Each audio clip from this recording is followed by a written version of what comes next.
Баршаңызға сәлем, каналыма қош келдіңіздер. Бүгін сіздермен өрік қосып дайындалатын, өте жұп-жұмсақ әрі нәзік болып шығатын өрік бәлішін дайындайтын боламыз. Ол үшін видеоны соңына дейін қарап, каналға тіркеліп лайк басуды ұмытпаңыздар.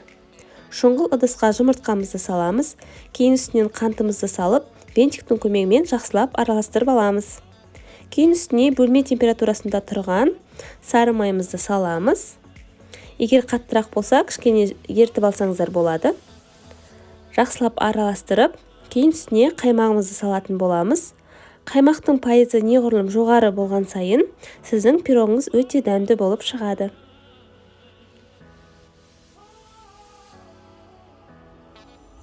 Массамызды біріктіріп осылай жақсылап араластырып аламыз.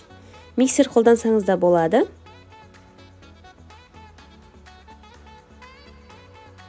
Ендігі кезекте шым-шым тұзымыз бен қопсытқышымызды ұнның үстіне саламыз. Илектен 3 бөлікке бөле отырып, массаның үстіне жақсылап илектен өткізіп аламыз. Барлығын бір мезетте салсаңыз, массаңыз өте қоп-қою болып қалуы мүмкін. Сол себепті бөліп-бөліп, жақсылап видеода көрсетілгендей араластырып аламыз. Жақсылап түйіршік қалмайтындай араластырып болған соң формаға орналастырамыз. Мендегі форманың диаметрі 24 см.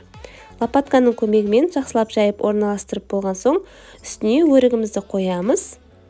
Егер де сізде өрік болмаса, кәдімгі құлпынай, басқа да жетектерді қойсаңыз болады. Мен бұл өріктерді жазда тоңазытқышқа қатырып алған болатынмын. Сіздерге бір лайфхак, компоттың ішіндегі өрікті де қолдансаңыз болады. Қызып тұрған 180 градустағы пешке 35-40 минутқа пісіріп аламыз. Піскенін шпажканың көмегімен білу керек. Әбден суыған соң формадан ажыратып, үстіне қант ұнтағын сеуіп, шайға ұсынсаңыз болады. Міндетті түрде дайындап көріңіз. Видеода көріп тұрғандарыңыздай өте жұп-жұмсақ әрі жасалу жолы өте оп-оңай. Астарыңыз дәмді болсын, каналға тіркелуді ұмытпаңыздар.